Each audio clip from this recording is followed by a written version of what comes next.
con 4 cofradías, con 4 pasos. Uno desde Capuchinos, otro desde San Juan y 2 desde San Mateo. Algo que ahora puede resultar realmente increíble, ya que este año tendremos 6 cofradías del Martes Santo y un total de 10 pasos.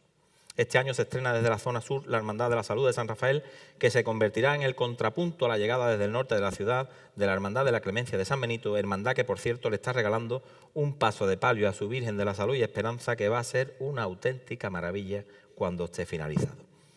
Entre ambas nos llegó también a ese día una corporación a la vez nueva y a la vez antigua, porque la Hermandad de la Humilde Paciencia tiene esa mezcla entre el sabor antiguo de sus orígenes más primitivos y reflejados en su imagen titular y la novedosa presencia de sus elegantes nazarenos trinitarios que llevan apenas una década desfilando por nuestras calles. Pero volviendo a aquello que hablaba hace un momento, durante muchos años tuvimos un Martes Santo solo de 4 pasos, pero vaya 4 pasos. La Hermandad del Cristo del Amor es el ave fénix de nuestra Semana Santa, capaz de resucitar de sus propias cenizas, tras aquel rayo que destrozó sus enseres al principio de los años 80. Conozco a un amigo que dice que hay 2 cosas que cualquier hombre puede llevarse horas mirando. Una es el fuego de una chimenea y otra el mar abierto. Y yo añadiría una tercera cosa, el rostro de la Virgen de los Remedios. Puedes llevarte horas delante de ella sin cansarte, ver las facciones de su rostro y asombrarte con su abrumador realismo, tan real que casi parece a veces que quisiera hablarnos. Muchos soñamos con que el tiempo nos regale la posibilidad de verla bajo aquel palio que ese maldito rayo nos arrebató. Estoy seguro de que si hay una hermandad en Jerez capaz de obrar ese milagro, es precisamente la cofradía que la cuida y que la mima todos los días del año. En esa época a la que me sigo refiriendo, solo sacaba 2 pasos la Hermandad del Desconsuelo, la de los judíos, como nos gusta decirle muchos aún. Si hay algo que me maravilla y me maravillaba de esta hermandad, no es su pluscuamperfecto paso de palio, ni tampoco la desoladora e impresionante espalda del Señor de las Penas, sino la capacidad de resucitar durante unas horas a un barrio que parece por momentos el resto del año estar completamente muerto. Pero aquellos Martes Santos cambiaron para todos, como decía, pero para mí especialmente, porque me pasó un día que me eché un amigo, un muy buen amigo que está muy vinculado a esta jornada y que me hizo vivirlo de una manera muy distinta. Y yo a veces, cuando tengo un amigo, suelo decirle algo que creo que alguno de los presentes lleva tiempo esperando oír. El minicuento del amigo que pasaba desapercibido. Tengo un amigo al que le gusta pasar desapercibido. Es de los que no hacen ruido, de los que no buscan titulares, de aquellos a los que les gusta permanecer en un segundo plano. Y a sus amigos nos encanta que él sea así. Vive en una zona donde la ciudad se hace nueva, donde el Jerez de calles estrechas y adoquines se convierte en un Jerez de asfalto y avenidas. Su casa es una casa moderna, es amplia pero sencilla. No tiene una puerta gótica ni mudéjar y sus techos no lo adornan pináculos ni arbotantes. Algunos dicen que es una casa fea. A mí me parece que es la casa que él ha querido tener. Aquella casa a la que lo trajeron 24 caballeros hace más de 2 siglos. Muchos se acercan a aquella casa grande y de techos altos para estar un rato con él, a verse refugiados cerca de aquel que de tanto no querer llamar la atención hasta se dejó atravesar por un clavo más de la cuenta. Pero algo debe tener aquel buen amigo cuando hasta él cada día llegan decenas de personas que se sienten perdidas o preocupadas por alguno de los mundanos peligros que nos acechan cada día. Personas que solo necesitan sentir, aunque sea por unos minutos, que alguien sea capaz de defenderles. De lobos disfrazados de cordero, de soberbios que derrochan humildad, de espejismos cegando realidad, de mentiras firmadas por sinceros, del cuchillo que esconde algún te quiero, de mentiras que ocultan la verdad y de aquel que no ve la inmensidad de tu amor ofrecido en el madero. Defiéndenos, Señor, de todo aquello que vuelve al hombre libre en un esclavo, de todo lo que al mar tranquilo y bello convierte en maremoto oscuro y bravo. Señor, que padeciste el descabello de una muerte sellada en 4 clavos. Tu Señor, que en la sombra eres guardián del que sufre indefenso en su camino esas trampas fugaces del destino y que esconden cosas que no volverán. El milagro de tu cuerpo hecho pan, el misterio de tu sangre hecha vino. tu rostro tan sereno y capuchino, los escudos que mi alma cuidarán. Que tu muerte tan dulce y verdadera y esas llagas final de tu pasión sean de mi enemigo la frontera. Recibe con cariño la oración de esta humilde ciudad que te venera, implorando tu bendita defensión.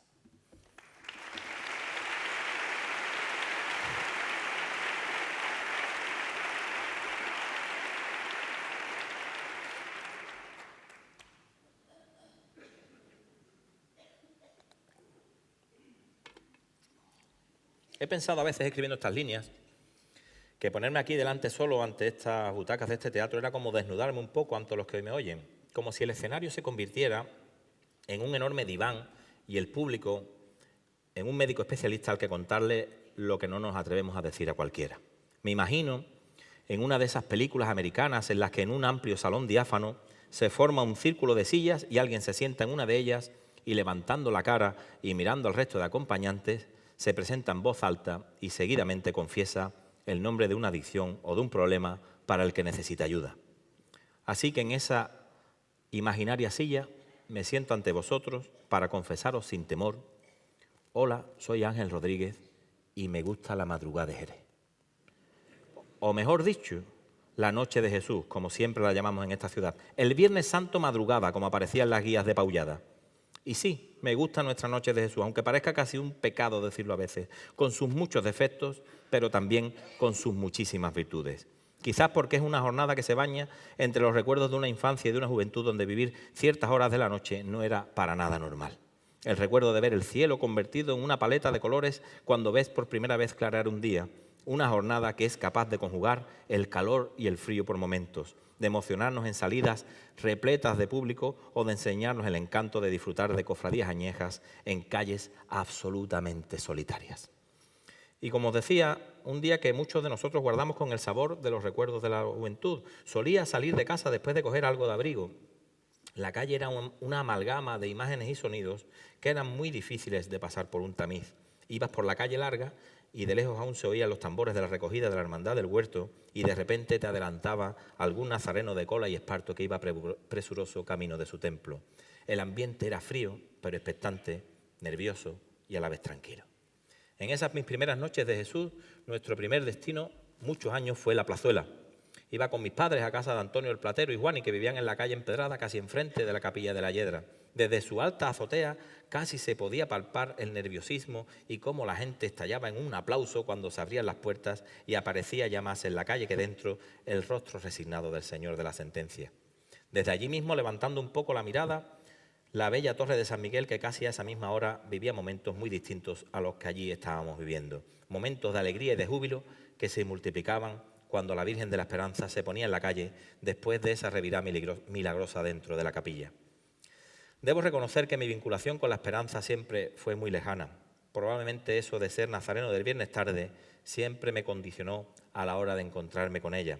Espero que ahora que un buen amigo es el hermano mayor de su cofradía, mi amigo, como dice Mari, su mujer, él se encargue de enseñarme a beber esa copa de oloroso viejo, como creo que la llamó Andrés Cañadas en su pregón, en estas mismas tablas, porque no se me ocurre mejor definición para ese rostro. En mi época de colaborador en la cadena COPE, cuando repartíamos las retransmisiones, había algunas que no se negociaban porque tenían ya dueño, y eso pasaba con la salida de la Hermandad de la Buena Muerte. El inolvidable Eduardo Rinconada la tenía siempre asignada. A Santiago se dirigía cada año con su micrófono para, casi a base de susurros, contarle a los jerezanos que no podían estar allí cómo salía a la calle ese crucificado de Castillo, al que más que de la Buena Muerte a veces pensé que debieron llamarlo de la Bella Muerte. Siempre hubo en parte de mi familia un importante cariño por este Cristo y por su Virgen del Dulce Nombre. Aún hoy, cuando de camino a la carrera oficial pasa por la puerta de mi casa del Pozo del Olivar, un latido de recuerdos se deja sentir en el silencio de la noche para recordarnos a aquellos que marcharon con una muerte que no fue tan buena. ¿Y cómo no nos va a gustar la noche de Jesús si en ella sale a la calle el mismo Jesús? El que da nombre a una jornada sin tener nombre mismo porque no lo necesita. En aquellas noches de mis recuerdos aún parece que veo las repletas filas de hermanas, muchas de ellas con llamativos guantes de piel para protegerse del intenso frío de la mañana, y los tres pasos de la hermandad navegando entre ellas casi sin orden ni concierto. Es más que una cofradía, un misterio, como si la Alameda de Cristina se hubiera convertido en una especie de triángulo de las Bermudas, donde los relojes no marcan bien las horas y se adelantan y se atrasan sin cesar. Poco o nada puedo yo decir de la hermandad con las señas de identidad más románticas que conserva nuestra Semana Santa. A título personal, sin embargo, mis vivencias más íntimas de la madrugada santa siempre estuvieron vinculadas a San Francisco, desde que fui auxiliar de mi amigo Manolo Rosado delante de esa esperanza más callada. Pero de siempre tuve especial cariño a aquel nazareno de puertas abiertas que siempre te ofrecía en la Plaza Esteve 5 minutitos de su tiempo para poder escucharte. La Capilla del Voto se convierte en el bálsamo de cientos de jerezanos cada día. Muchos de ellos solo necesitan lo que les ofrece el Señor, un momentito de charla, un rato de sincera y placentera compañía. Sin embargo, debajo del Señor de la Vía Crucis y en una noche de Jesús tuve la que fue y aún es sin duda una de mis peores experiencias vividas alrededor de las cofradías. Ni en el peor de los casos puede uno imaginar que en esas horas supuestamente benditas va uno a perder para siempre a un entrañable amigo. 2 nazarenos de negro y esparto, una escalera de un edificio antiguo, unas palabras sin terminar dichas al aire y un desplome al suelo que hizo retumbar el corazón de sus amigos y de gran parte de la ciudad. Una historia que aún pasados muchos años aún cuesta asumir. Si hubiéramos visto en el cine una película cuya trama es que una persona se viste de nazareno y muere repentinamente camino de la iglesia, los críticos hubieran dicho, en el mejor de los casos, que era un argumento poco creíble. Y tras aquel fatal desenlace, rápidas sensaciones e imágenes difíciles de borrar, las luces de una ambulancia vistas a través de un respiradero, un relevo con gente corriendo a contracorriente, una frase breve del auxiliar del paso que me costaba creer, la voz entrecortada de la mujer de un amigo por teléfono y por fin al salir de un relevo, la voz rota de mi amigo Luis, que de manera repetida me insistía, es verdad, Angelito, nuestro amigo, es verdad, nuestro amigo, es nuestro amigo. Y desde entonces, las horas más largas que he vivido debajo de un paso, la tarde de un Viernes Santo para el olvido y el adiós a aquel amigo en una tarde de Sábado Santo donde poco me importó que no hubiera cofradías en la calle, porque en aquel momento, y siendo sincero, la verdad es que al menos por unos días todo, absolutamente todo, dejó de tener sentido. Se rompió el velo del templo, sol y luna se eclipsaban. La ciudad se enlutecía y en silencio tiritaba, porque Jesús, el Mesías, el de la dulce mirada, sobre una cruz de madera, su vida nos entregaba.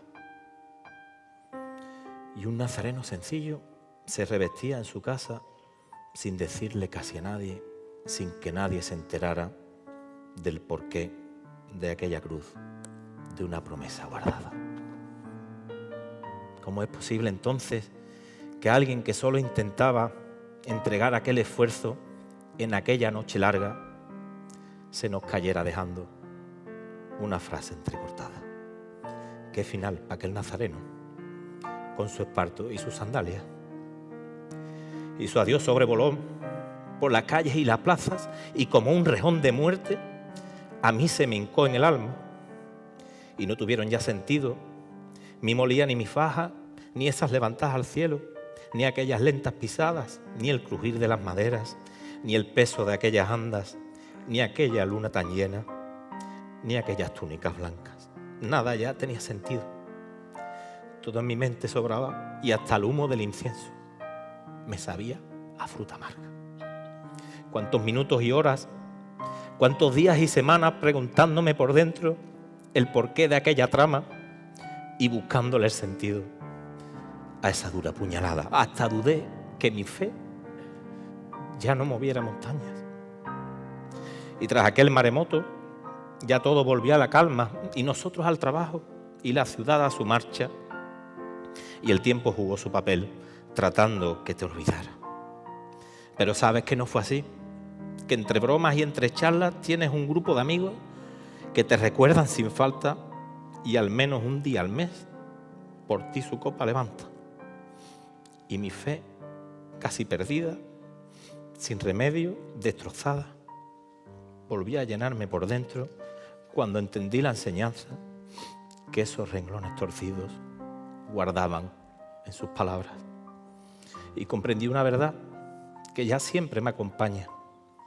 Una verdad sin tapujos, sin dobleces ni bisagras, que desde esa amarga noche mi voz al viento proclama que a los buenos como tú, que a los buenos como tú, la gloria siempre los llama.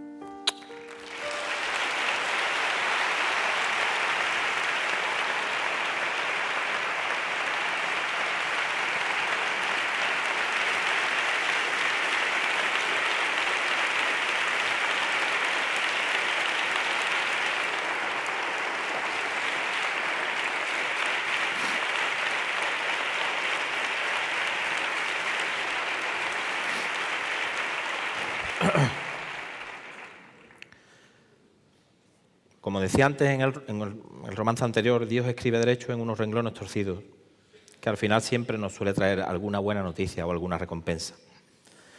En mi caso, la recompensa no pudo ser mejor porque a los 2 años de aquella triste madrugada un grupo de amigos decidimos revestirnos de aquella túnica de ruán negro y esparto que por un momento fue centro de nuestras pesadillas. Algunos han dejado de hacerlo ya, pero otros hemos continuado desde entonces siendo nazarenos del Santo Crucifijo en memoria de nuestro amigo y, por qué no decirlo, por convicción propia.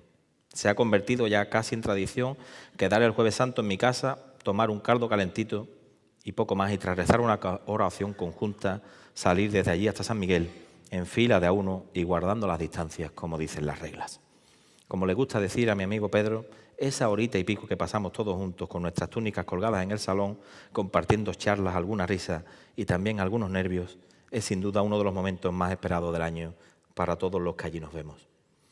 Y decía que era una recompensa para mí porque mi vida cofrade había ido desde hacía ya muchos años por otros derroteros. Molías, fajas y ternos negros eran mi único atuendo. Volver a la túnica significó mucho para mí. Fue volver a encontrarme a mí mismo y disfrutar de muchas cosas que casi tenía olvidadas. Vivir desde el anonimato la sensación de que alguien desde la acera te mire fijamente a los ojos sin saber que lo conoces. El revestirte en casa pensando que miles de personas en toda España están haciendo en ese momento eso mismo que haces tú. Vivir el camino en silencio hasta el templo ante las miradas sorprendidas de lo que te va cruzando. Esa sensación de durante horas no tener nada más importante que hacer que caminar hacia adelante, sin que nada te moleste, sin teléfonos, sin llamadas, sin mensajes. Una pausa en el trajín vertiginoso de nuestro día a día.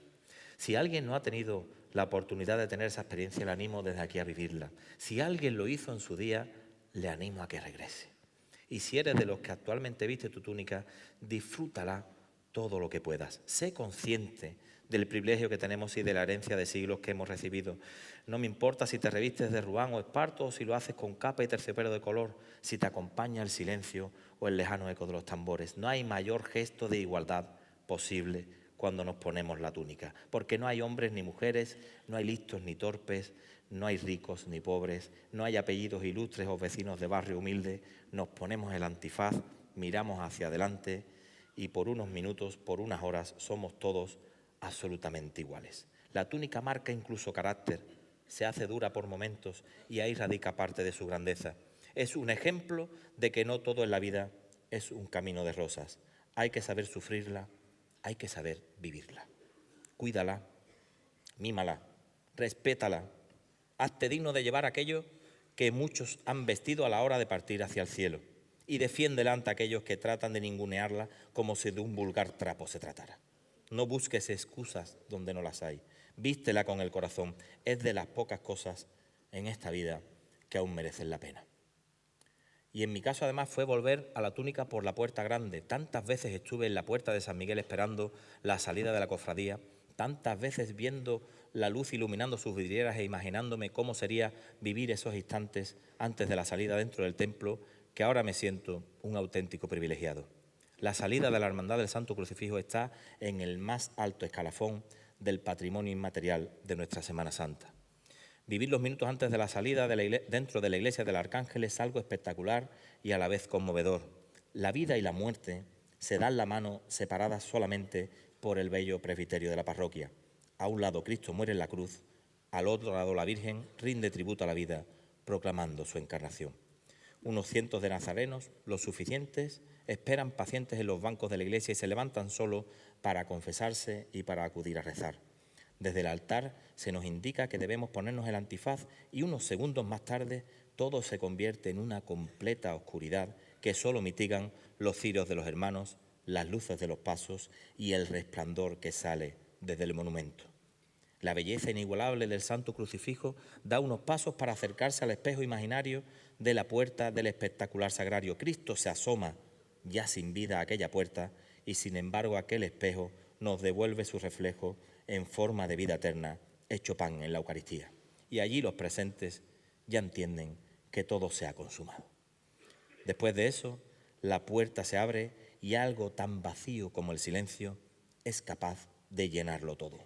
Y luego simplemente a caminar, a veces con viento, a veces con sueño, a veces con frío. ¿Qué más da? Qué suerte y qué privilegio ser uno de esos anónimos hombres de túnica negra, centinelas del Santo Crucifijo de la Salud. Y tras años de esperarlo, volví a encontrarme contigo, el regalo de un amigo que se fue sin avisarlo. Y ahora que puedo contarlo sin tenerle miedo a nada, ahora que mi mirada se oculta tras tu ruán, a mi alma llegarán tus bendiciones soñadas. Que oculto en el antifaz he podido reencontrarme y que incluso confesarme en la noche fui capaz, que ahora soy mi capataz y solo me guío a mí, yo que tantas veces fui Cicerón de costaleros y hablando a un respiradero, cerca de Dios me sentí. Que hoy he vuelto a comprender que no hay ya mejor camino para alcanzar lo divino que una túnica escoger, que no podrás ofrecer un sacrificio más pleno, ni habrá un corazón más lleno que nadie pueda encontrar